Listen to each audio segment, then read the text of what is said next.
Hello, everyone. Welcome to this next peer-to-peer hangout from the National Art Education Association Museum Education Division. My name is Chelsea Kelly, and I am the manager of digital learning at the Milwaukee Art Museum. And we're all so excited that you are here joining us today for this hangout on early childhood education in museums. Before we get started, just a little bit about peer-to-peer and a few housekeeping bits and pieces.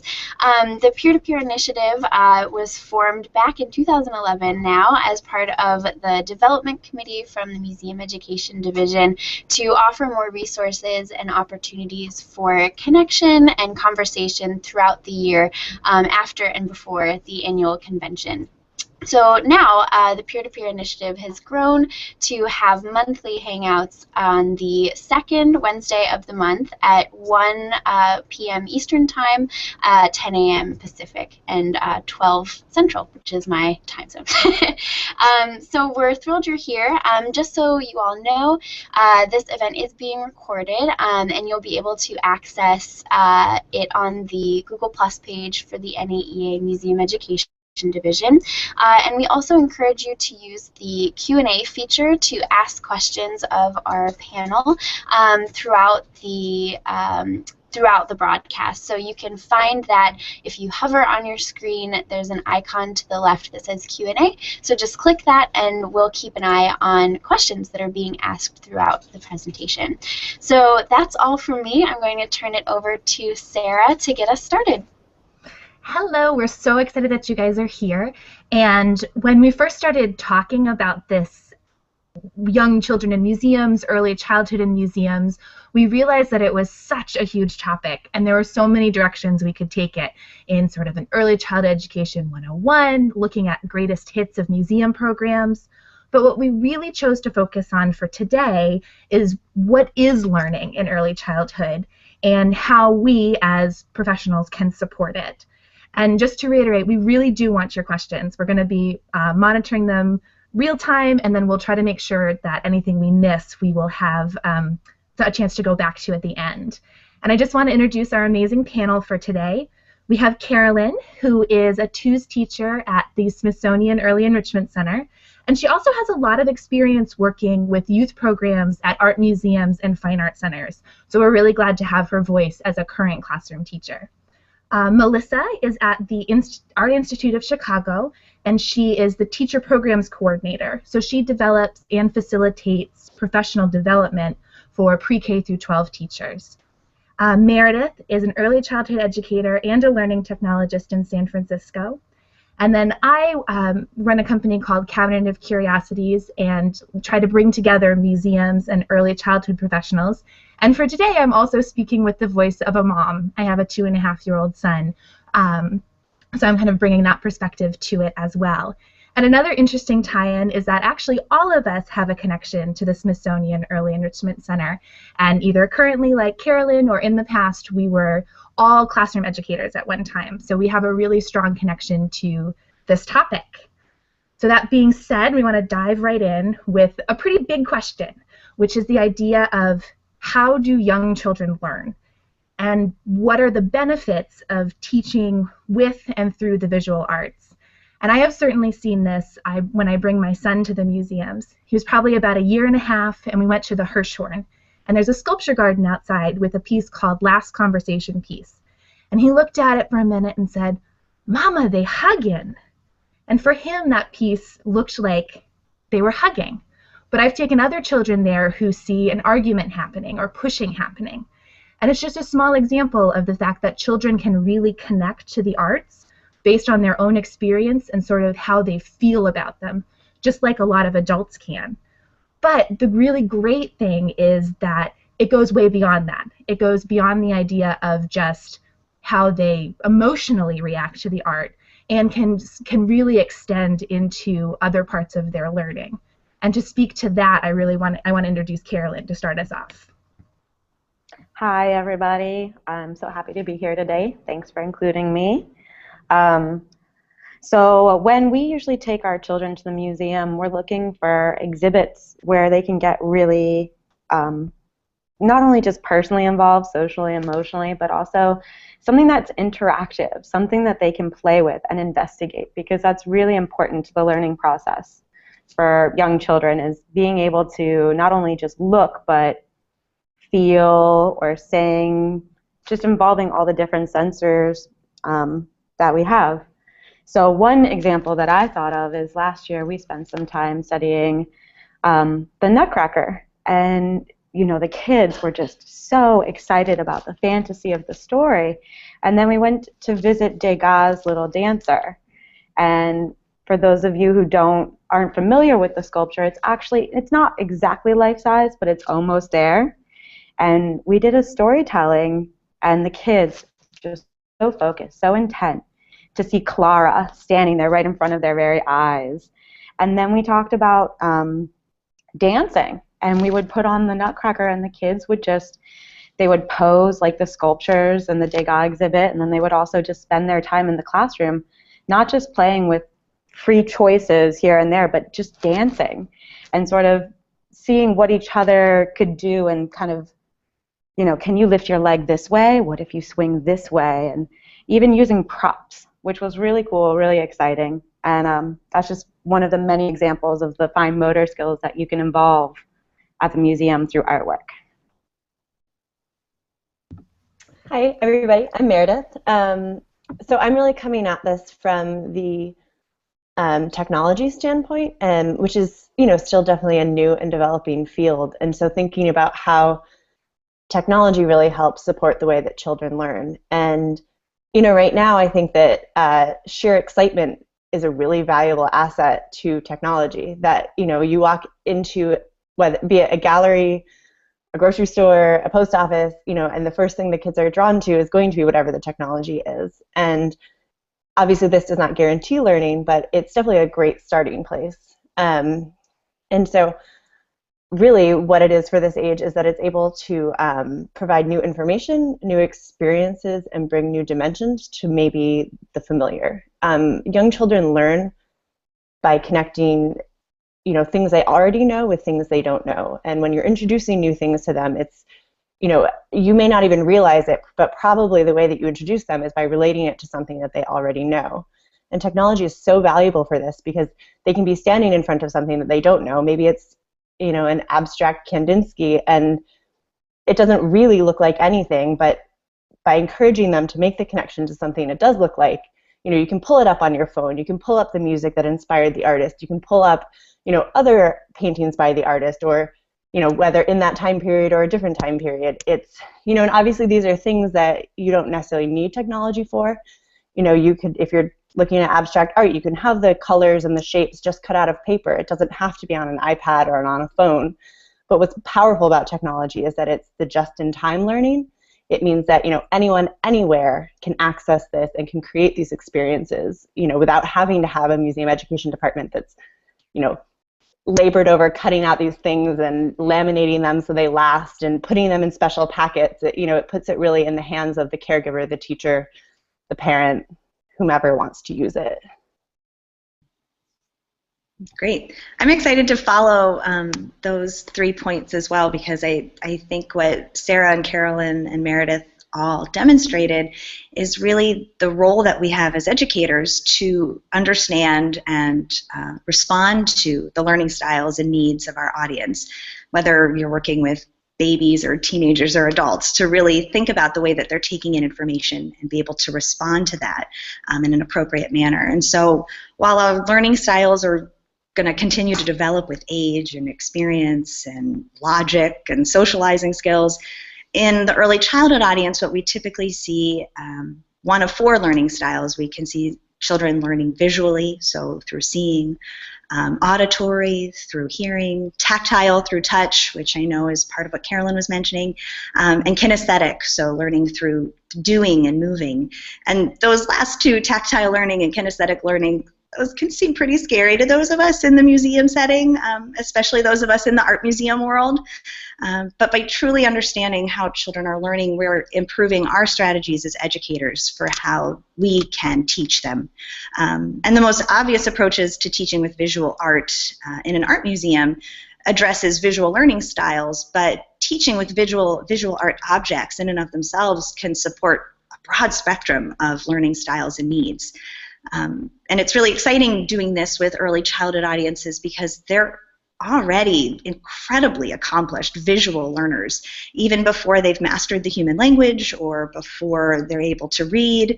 I think the best example I can ever give is if you've ever read a picture book to a child and being able to see the way that even the youngest learner excitedly will lean forward over you and put their hands over the written text, because for them the storytelling and reading is taking place through line and shape and color.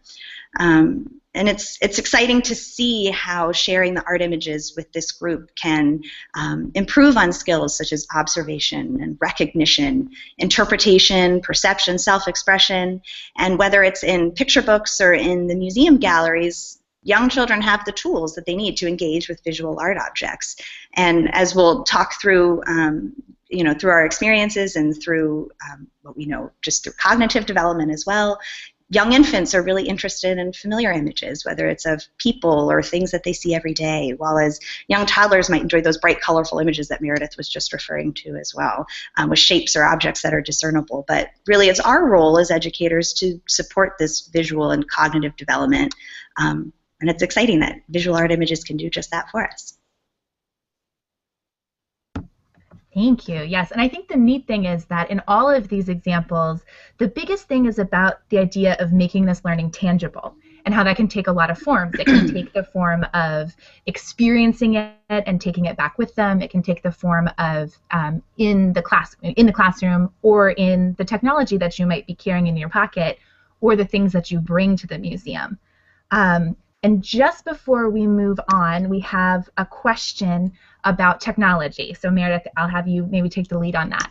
And the question is about too much technology in the classroom, and that there's been research saying that it might be better to wait. And so what is kind of your opinion on balancing the primary experience with objects and technology?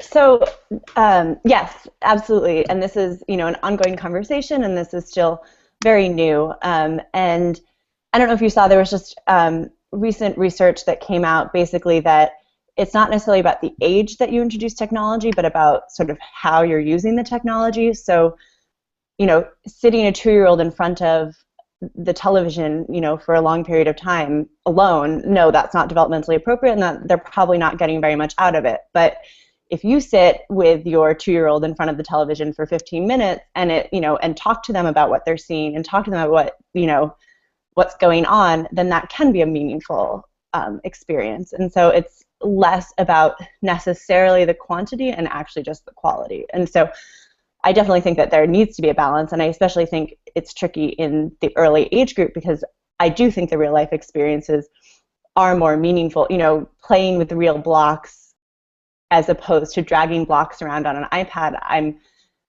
don't have the research to show it necessarily, but I do believe that the actual blocks are probably more meaningful and a more powerful experience for the child.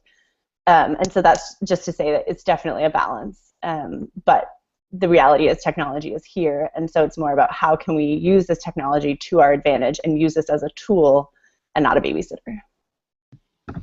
And I think that nicely feeds into our next point, which is this idea of how do museums build opportunities for early childhood learners? So we have the primary, we have the technology, but what do we do with it?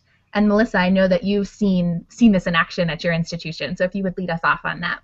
Sure. Well, just even to directly respond to this question with technology as well, it's an interesting balance, especially when we're working in the galleries themselves, to think about how can we use technology not to distract or replace from the conversations that we're having with the works of art that are on our walls or in our pedestals, but to really be serving as a supplement. So I think that that's something that the field is still working with and thinking through in terms of finding ways to use technology as a complement, whether it's to bring other sensory experiences alive in the galleries, but I think that's something that is definitely an addition to what Meredith is saying. But when we're thinking about early childhood education, I think what's really important is to identify that we're not just talking about learners that are 8 years old and under, but we're talking about their caregivers as well. So we're thinking about families, friends, schools, other community members that are caring for and supporting and interacting with these young children.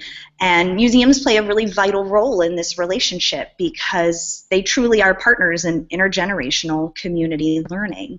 And so in order to truly address the needs of a whole early childhood education community, museums really must extend those learning opportunities to all education audiences. So from family and community workshops to student tours and teacher programs, to really be able to supplement and support everyone who is engaging with these young learners and helping them to advance through these understandings of life.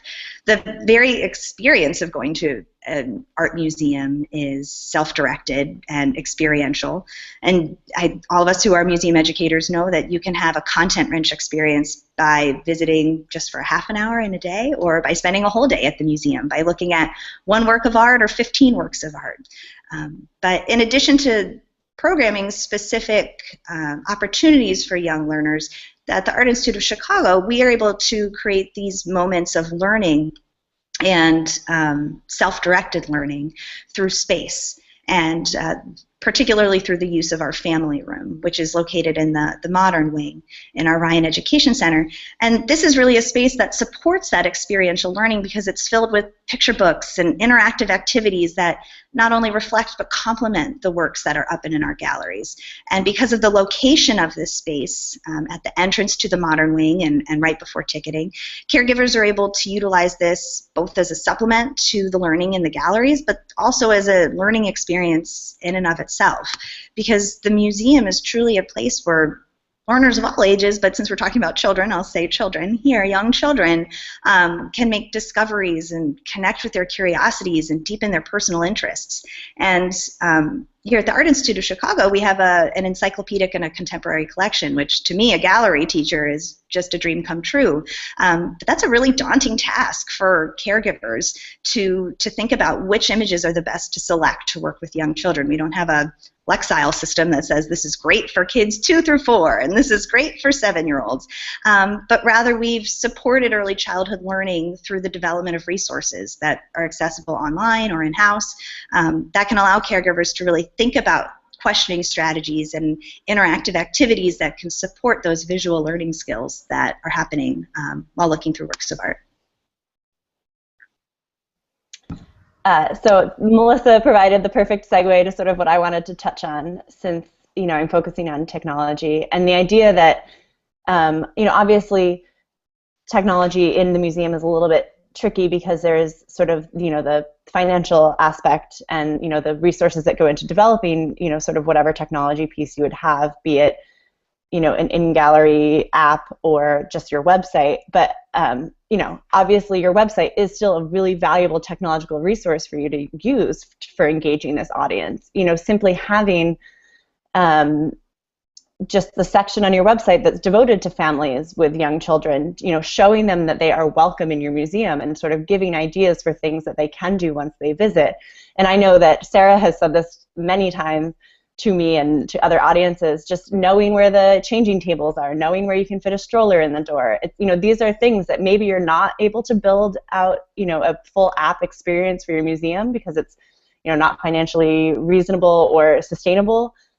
But you can still make the, use what you have in your website, which is, a little bit easier to update, I imagine, to be able to reach these audiences, show them that they're welcome, and, give them some ideas for what they do when they walk in your door. I know that often you can get that just, from talking to the docent when you walk in, or, the visitor services person, sort of what do you recommend for kids? And maybe, and many caregivers will do that when they walk in the door, want to see a real person and ask them. But, having it on the website, because going out with young children is a big to-do. It takes some preparation, it takes some planning. So many people are going to spend the time to sort of research what they can and maybe can't do when, when they are out. And then in terms of, sort of in-gallery technology, it might not be feasible for your museum to build something. It is expensive. It does keep a lot of, it does require a lot of upkeep. But one of the things you can think about is the fact that likely the majority of people walking through your doors have a smartphone already in their pockets, and that you can harness that power. Many it's not necessarily new anymore. Many institutions are using QR codes that deliver information about specific pieces of art. And I do know that people are divided on the use of smartphones in galleries. There is this sort of, is it taking away from the experience? Is it taking away from the experience for others? What is it adding? And I think for this audience in particular, I would encourage you to be open-minded about it. Obviously you can't always know what people are doing on their phone, but let's assume for the sake of this conversation that what they're doing is relevant to the exhibit. One of the obstacles preventing many caregivers from bringing young children into an art museum especially would be sort of a lack of comfort with the content. And they have this powerful tool to deliver the information that maybe they don't know but want to know, to be able to sort of have the conversation with their child about a piece of art. So I really think we should embrace that.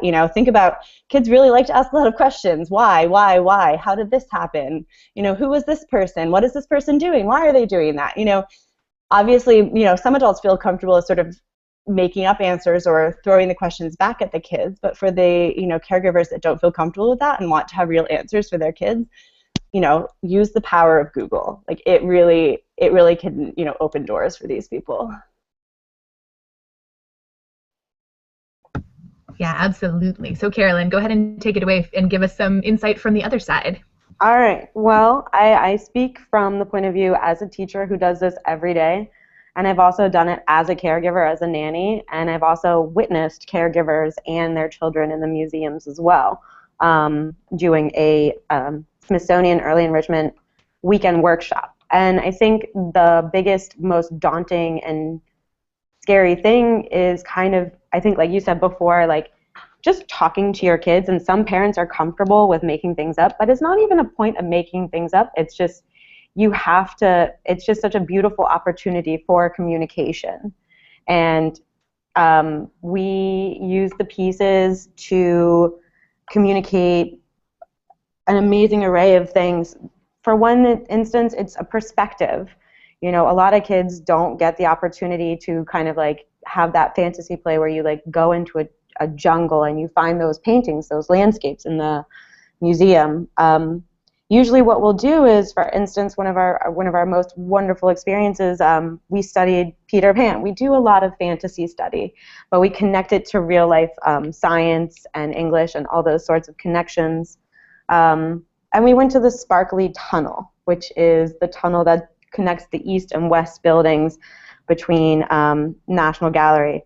And that was such a strong experience for the children because it's perfectly designed for them. They get to walk into a whole nother universe there. Usually we'll do a circle time of sorts and kind of connect that to whatever literature or other science or math thing that we're trying to get across to them. We just have a fun time. And with us to technology, we do use technology. We use laptops to do images probably, and music most likely, to complete that sort of sensory, tactile environment that we're creating for them there in the museum. And that is my conclusion. That's great, and I love that you brought up fun, because I think sometimes we get really hung up on the idea of what are they learning, and we forget that for children, learning is play, and learning can be fun, and that it's totally okay to keep that aspect involved with it as well. Before we move on, we had a question about modeling for museum-related learning for caregivers, and some of the strategies that we found work best to help guide and model. And I know Meredith touched on this a little bit, and Melissa did too, just about caregivers coming in and not being as familiar or comfortable with the content and the format of a museum. And so if you wanted, anybody is welcome to jump in, just take a couple of minutes to sort of riff on that. Yeah, I think what's really interesting about this, and I will totally throw myself out there as well. So before coming and working at the Art Institute, and even at the very beginning of my practice as a classroom teacher as well, if you would have asked me to go into an art museum and to hold a conversation with anyone, didn't matter the age group, if they were 2 or 22, I would have been sweating bullets, because I think, as many museum visitors do, that there's something about being in that space. There's something about being within the galleries and looking and asking to have a dialogue and share your thoughts and reflections and interpretations that provides almost the idea that you need to have all of these connections to moments in art history and to making connections to periods and movements and what artist influenced which. And if you ask most adults to sit and to read a wordless picture book to a child, they're not going to turn the pages blankly and say nothing because there's no text on the page, but rather they're going to use the images on the picture books to be able to tell the story, to be able to create the dialogue, to ask questions. So a strategy that I have found in working with caregivers is to start really in that simple place, to start with asking questions about a picture book, or asking questions about photographs that you might have in your home, or that a child might bring into a formal school setting about the photos of their family, but really being able to model the types of questions that you ask, and how we have these questions that help us to develop storylines, to create sequencing, to do inferencing, guessing what's going to happen next in a story. All of those things that happen in a picture book, we can translate that into the walls of a gallery. And I think that that's a really safe place to start when it comes to beginning there. From there, I often think about modeling. What's something I can take from this artwork? Is there something that I can see? Is there a ball that someone is bouncing in the painting? Or is there a fabric that looks really inviting? Is there something that's from the painting that I can bring and have with me? So preparing for a museum visit, much in the same way that you would prepare for any other kind of conversation that you might have in a classroom or in other informal or formal learning settings. So thinking of things that, as Carolyn was mentioning, could be touched or played with. As if you're not going to be able to touch what's on the wall or in the sculpture in a gallery, what's something that you can bring with you that can help you prepare and to best plan? I think Meredith made that comment before, that it really just takes preparation. So that's what I would say. I feel like this sort of, how do you help caregivers, and, whether or not they are preschool teachers, or if they're just, parents, an aunt or uncle, a nanny, how to help them be the ones to interact with their kids in the museum is really at the crux of this. And it's, it's why we have to have family programming in museums, because we need to have, the museum educators that can sort of model this behavior and sort of show that it's really not that hard to have this conversation with kids around, around a painting or a sculpture. And I know that I've seen effective uses of sort of codes of conduct as a way to sort of invite parents and encourage, sort of, please do not touch the art. Please do talk about the art. Please do, move around the art. Please do, and sort of, obviously there are things that, the parents and their children are not invited to do, but also framing it in a positive way and sort of encouraging that. Or, even just like the simple bookmark handout that you can have at the front desk for, parents to pick up that, runs through sort of the expectations of behavior, but then highlights sort of the ways that they really can interact with the art that's not just looking at it. And it really is just, sort of, maybe not all adults think naturally in this way, and really it does take some practice. As Melissa said, at the beginning of my practice, I couldn't imagine going into the National Gallery of Art and having a conversation with 3-year-olds about skin color, but that's something Sarah and I did with our class at a piece at the National Gallery. And it, some of it is just practice and preparation, and sort of getting the adults in the room comfortable with having these conversations, and not knowing the answers and getting silly. Like that's what, where the learning happens. That's where the fun happens. So I think, sorry, go ahead, Carolyn, you take it. I think that definitely the biggest part is encouraging, if you're setting up a program for any kind of caregiver to interact with their children, it is to get silly. Like, you really have to throw everything out there, because the parents themselves, even teachers, don't want, my proudest moment is singing a song about snowflakes in the Arctic Circle on a Saturday, while parents of random people are walking by kind of looking at me like, what is she doing? But then, in our program for the weekend workshops, each child has a parent, and we give them each a copy of the lyrics. We give every child something to play with. And I'm talking about, we start at the age of, I wrote it down here, 6 months. I've done a program in the museums, and I think it just takes parents and caregivers a little bit of encouragement from that silly kind of director of the program to really get them comfortable, carrying the baby Bjorn and going up to pictures of flowers and talking about the colors that they see and everything. So it's just really important to keep that flexibility and openness to the program.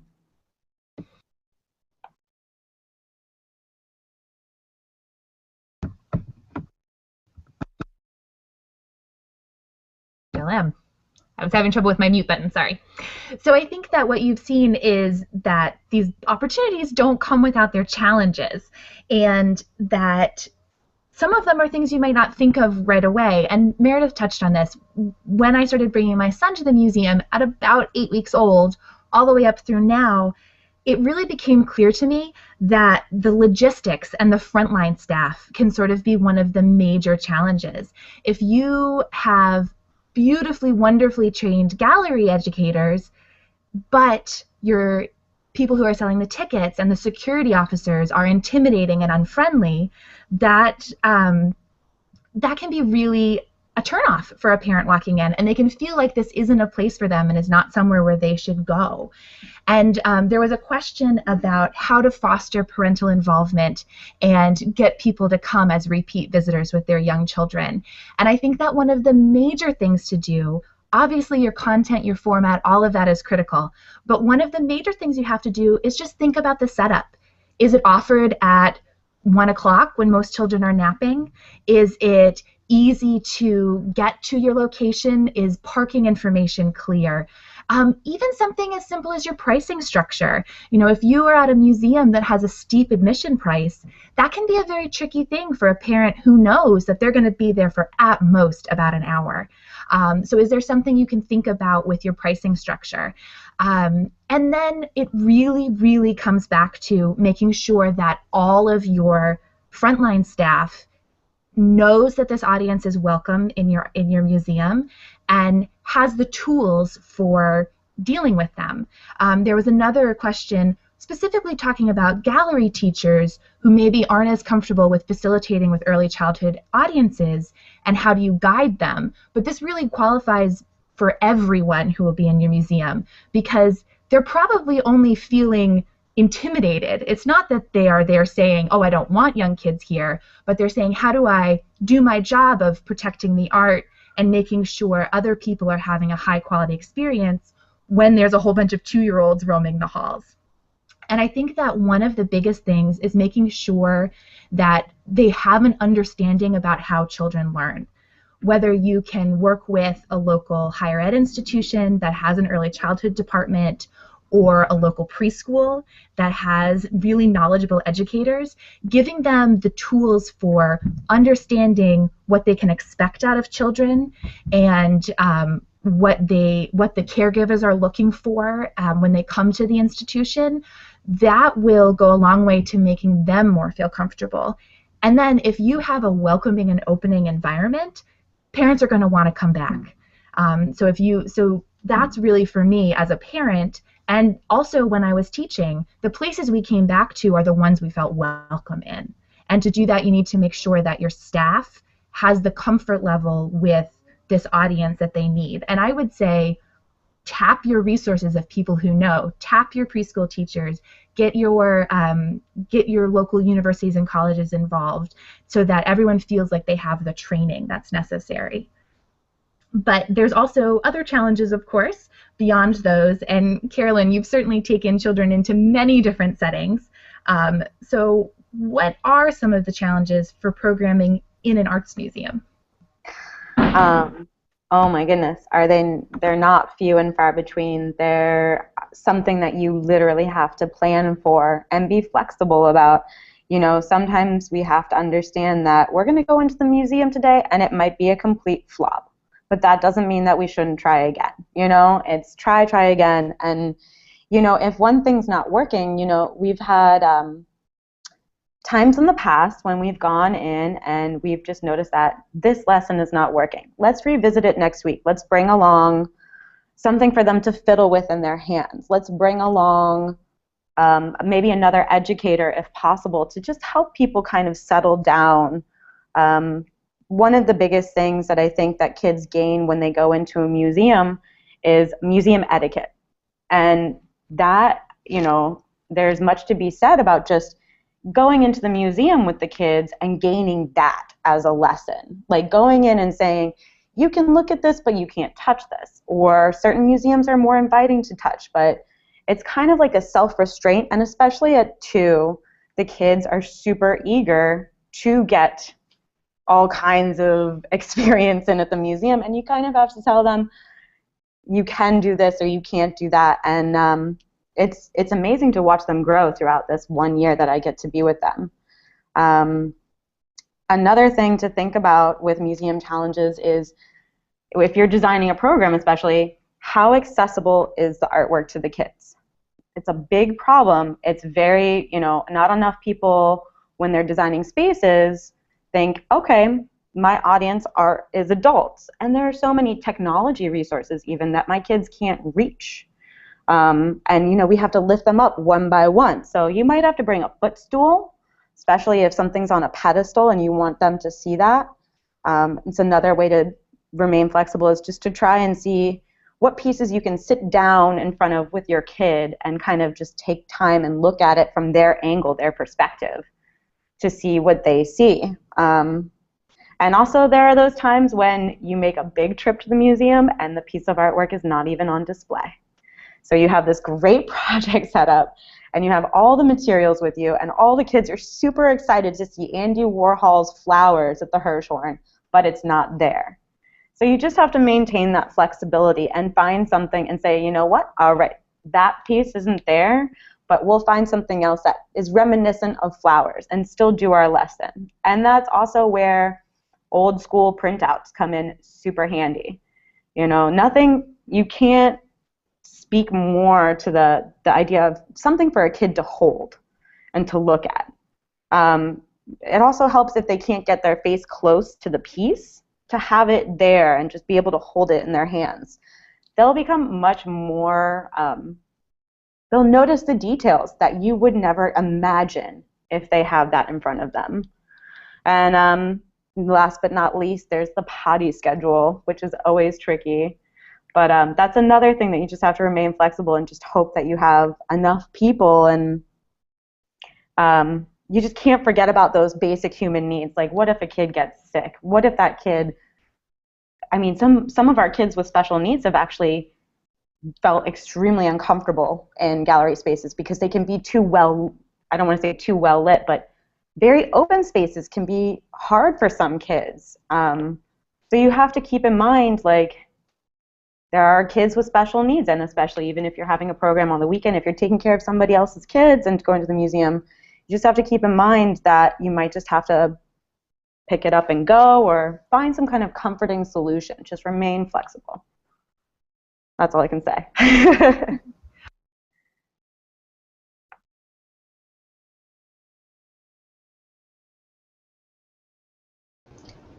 Sarah, I think you might still be muted. Maybe adjust it. Thanks.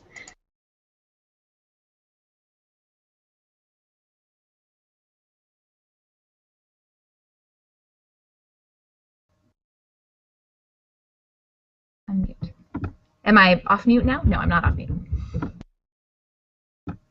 I apologize. Is this better? Am I back? Yes. You're back. You're good. Okay. My apologies. Could you just cycle back to the setting expectations in museums? Because we had a specific question about how you can work with kids to understand the differences and expectations in a museum. So Carolyn, before we move on to Meredith, would you mind just elaborating a little on you sort of touched on it, but would you mind elaborating on it a little bit more? Sure. I mean, we're really lucky at this institution that, from the age of 6 months, our kids are going into the museum, and they kind of, as a baby, you're absorbing so much, and you can see and sense and feel this is a quiet place. Of course, the children at that time are mostly in the buggies, so we don't have a problem with them going everywhere. What we do with our 2-year-olds is we explain sort of a hand on the belly rule. That's one of the tricks of the trade that we use, and most kids are familiar with that just because they've been in spaces where they generally cannot touch things. But here at Smithsonian Early Enrichment Center, we do have a sort of speak, as they like to call it, and we have conversations with the children, and we elaborate on, this is a very old painting. It can hurt the painting if you touch it. And we want you to have a safe body, and we want the painting to remain safe. And kids, they get it,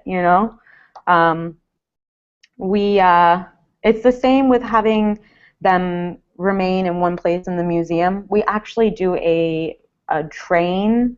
So what happens is we have teachers who hold hands with other students, and basically everybody holds a hand. And when we sit down to discuss a piece of artwork or do a group project, we make sure that the space that we have is big enough to accommodate for everyone, not too overstimulating, because that'll just drive kids nuts and makes them want to go around and touch and go crazy. And for the most part, we just sit on the floor, and they know at that point. I mean, it might be hard, per se, for a weekend workshop to gain that sort of control, but I think that's what like the first 10-15 minutes of your introduction is, sort of getting to know them, getting friendly, and getting on that kid's good side, sort of by singing songs or doing some coloring with them. And they'll listen to you and the parent that they're with. I think that's about covers it, I hope. So I'm sort of transitioning to talking about the technology piece, and I'm actually going to be sharing a bit about an app I developed for my master's at Stanford, and I'll share the link to our website where you can actually see and access our web app. But we actually, so I worked with a partner, and we designed a web app for pre-literate children to use with their caregivers at the art museum on the Stanford campus. And it was an iPad app, well, optimized for iPad, but could be accessed from any device. And it was, intended to facilitate a hands-on and developmentally appropriate experience in the museum for young children and their caregivers. And so, we were really thinking about the full range of visitors, and thinking about, first-time visitors all the way to, maybe a Sikh kid using it who's been in museums since they were 6 months old. But, especially thinking about the first-timers, how can we build sort of the expectations for behavior into this app itself? And because one of the things we're thinking about was, while the app was designed specifically for the cantor, we wanted there to be sort of basic lessons that could be used and applied in any museum. And so one of those we were thinking about was actually behavior. And so I'll share the link later, but you can see in the video, it was like a semi-narrated, semi-choose-your-own-adventure experience, and our narrator actually tackles, museum manners in the beginning, and sort of the expectations for how parents and kids should interact, both with the app, but then also while just in the gallery. So that's just one way that we tackled it, but definitely happy to share that. But that is also, I made my own segue into what I wanted to cover, which sort of was the challenging aspect of developing a technology for this age group for museums. And while starting this project, we spent a lot of time researching sort of the apps that were already out there for families and early learners in museums. And unfortunately, or maybe fortunately for us, there just really wasn't that much out there. The technology is really big in museums right now, but it's it's not being created for the pre-literate age group yet. And so really the resource we had to really work with was the Sesame Workshop Best Practices for Designing Touch Tablet Experiences for Preschoolers. Again, and that's something else I can share.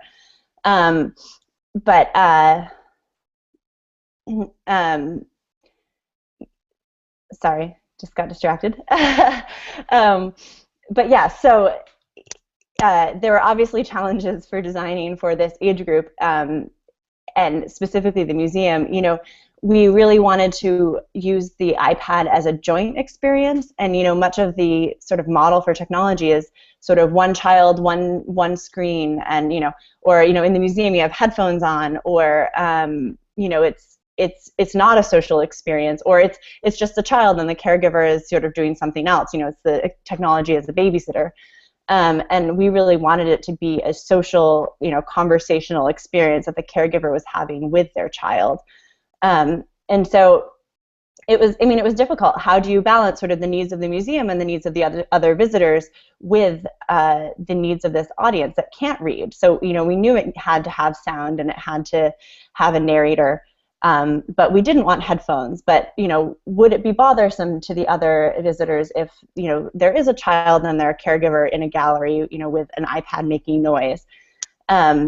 You know, and then beyond that, you know, it's sort of the museum itself. You know, as Carolyn mentioned, you go to visit a piece of art and it's not there. You know, we felt like the power in the experience we created in this app was that it was leading children to specific pieces of art and had activities designed around specific pieces of art. So, you know, if they went to find that piece of art and it wasn't there, you know, that really limits the effectiveness of the app, and you know, that creates frustration, which, you know, kids don't want to continue if they're frustrated or disappointed.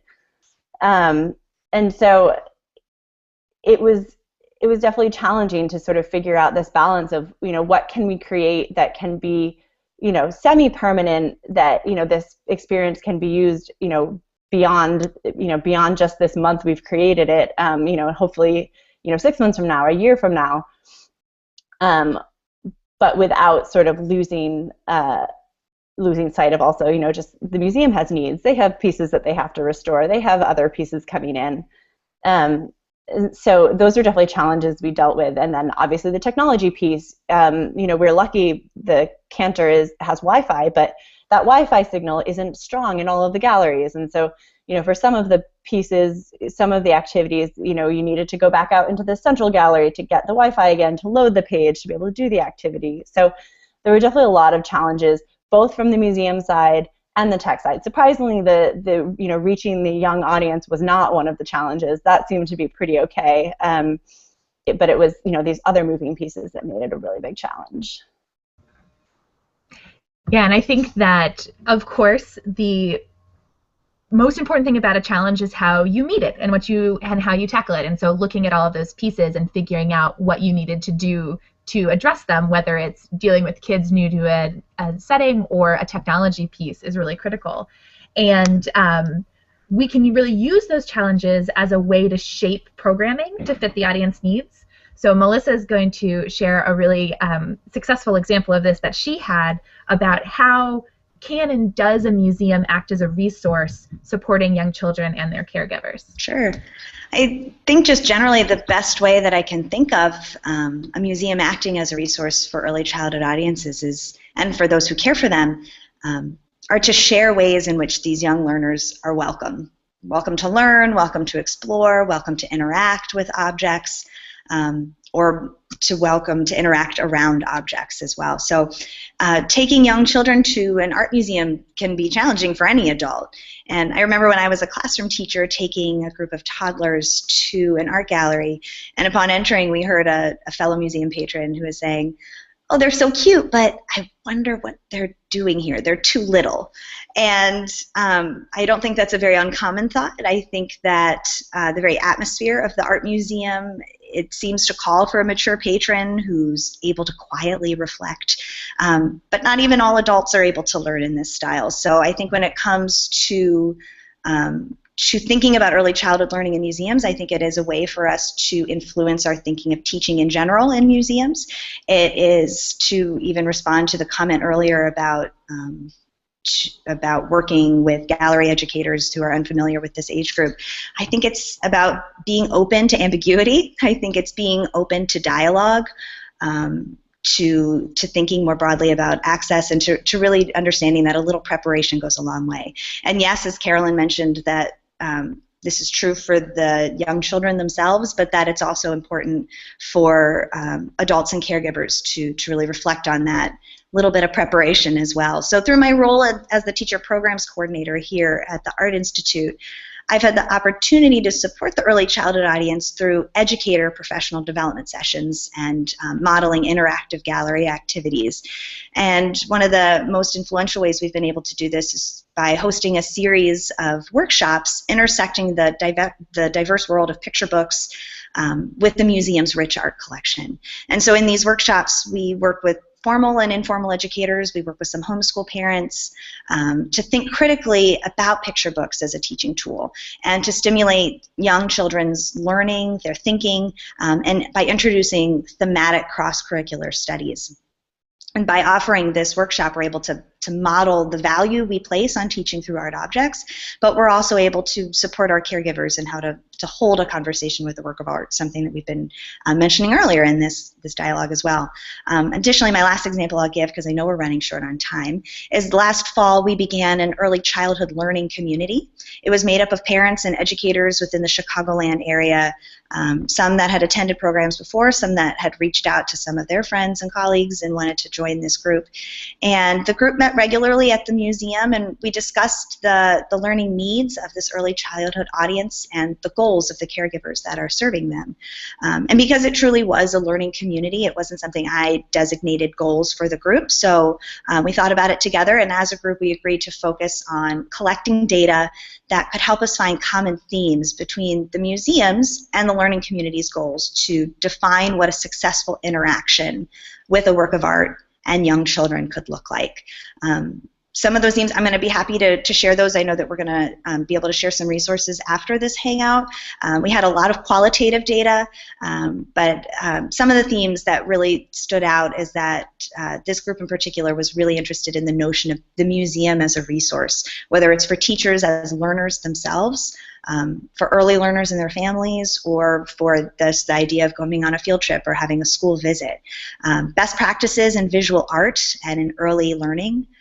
Resources and materials that could support formal learning that's happening in the classroom. And lastly, just guidance and assistance in understanding and addressing the standards and pedagogies that are associated with arts learning. But as I said, I'd be happy to share some of that information that we gathered at a later date, and that way anyone could access that who's interested.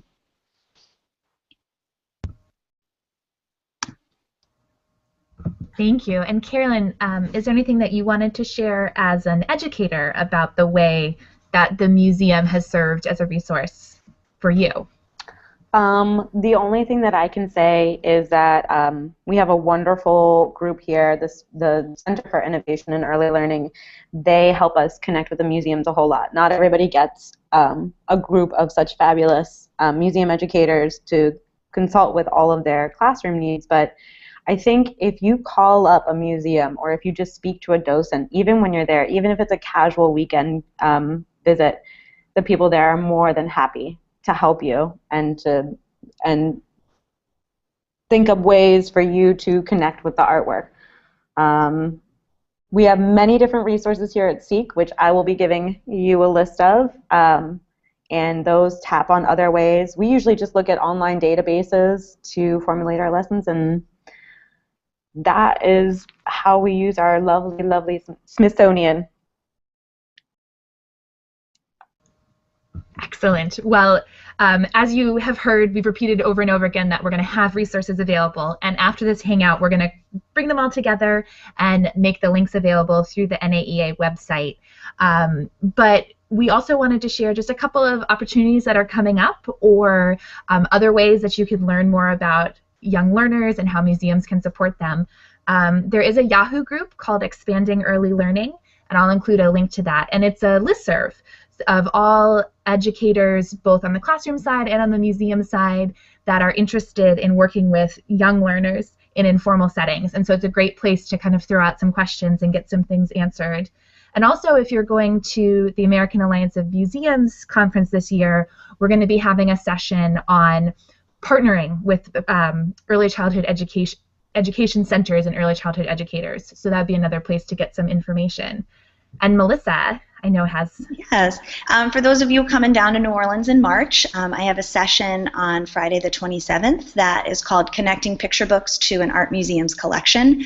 And we'll be really modeling some of these things that we've done through our picture book workshops, but also really thinking through some of the strategies that can help caregivers and teachers to translate those conversations into works from our institutions, galleries, and from our collections. And Carolyn shared a little bit about the SEEK resources. We'll make those available. Meredith, was there anything that you wanted to bring up or speak to? I know we have the link for your... And I'll share the Sesame Workshop resource too.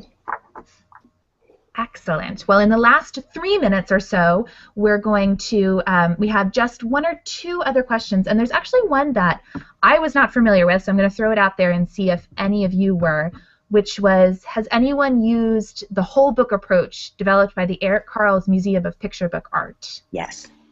I think I can speak to that a little bit as well. That's some of the strategies from the whole book approach we've certainly included the idea for in our programming. So the whole book approach is also really helping us to think about every aspect of the picture book as well, to address not just how we're turning the pages and how the text and the photos, or the images rather, excuse me, are communicating together to tell a story, but the idea of an author, the idea of an illustrator, what do all these aspects mean? So by being able to lay out all those aspects, I think it translates really well in the galleries in terms of thinking about what is the information that might be on a wall chat or on a tombstone information for a work of art. What does that data mean? What does that tell us? Sometimes it's really impactful in terms of thinking about the style or media that an artist is using.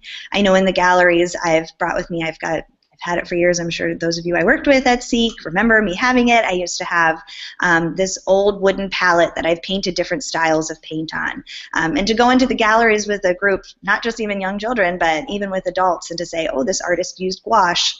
What does that mean if I am not someone who's familiar with certain mediums and styles? So to be able to think in that same vein, in terms of thinking about the whole book approach, what is the whole art approach? What are the things, the styles, the ways that we're reading? What are the dimensions? What are all these aspects? And how does that information help us to unpack and understand what we're looking at a little bit better? Thank you. And we had one final question, which I know a lot of you are interested in, about changing trends and family expectations as sort of Gen XY folks are starting to bring their own kids to the museum. And honestly, we think that that could be its own conversation, and one that we would want to be able to think about and prepare a little bit more. So I know that, at least at the moment, I don't feel like I have a lot I can share on it, but I'm going to go back and think on it, and maybe there will be another forum where we can delve into it more completely. But if anyone does want to share a first thought or a kind of reaction to that question, please feel free.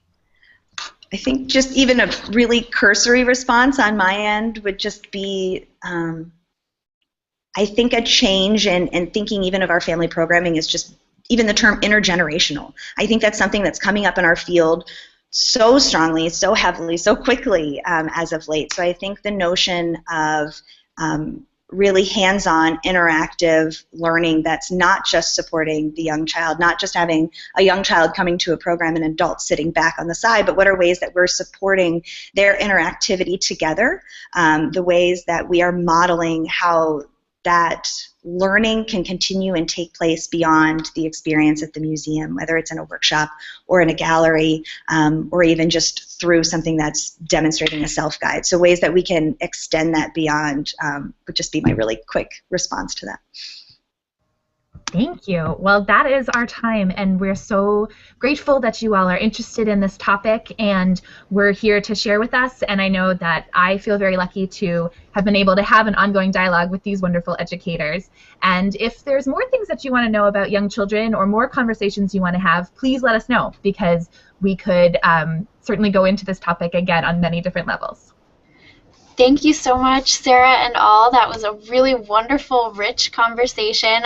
Just to wrap things up, I want to do a couple last housekeeping bits and pieces. But first, I have to say there's so many applications for what we talked about today to many different, even all age groups that visit the museum, from the idea of learning as play to using different senses, different learning styles, and then just being welcoming. So many visitors beyond just caregivers are intimidated by museums, so I think some really lovely applications to many different age groups that I'm sure will be really useful. So just to wrap up, for everyone watching, thank you so much for tuning in today. We will have another Hangout in March, on March 11th, 1 p.m. Eastern as usual, and that Hangout will actually connect to the NAEA convention, and that will dovetail with some back-to-back conference sessions on March 27th at the actual conference. So the Hangout in March, on March 11th, will be in response to folks wanting some more opportunities to share and reflect on current gallery teaching practices. So we hope that you all will join us then, as well as at the convention. And to get more details about that upcoming Hangout, you can check out our Google Plus page, as well as that's where we'll be posting the resources that Sarah mentioned. And we have quite a lot to post, which is going to be really wonderful. So thank you all again for tuning in, and thank you so much to our panelists today. It was a great conversation. Thanks all. Bye.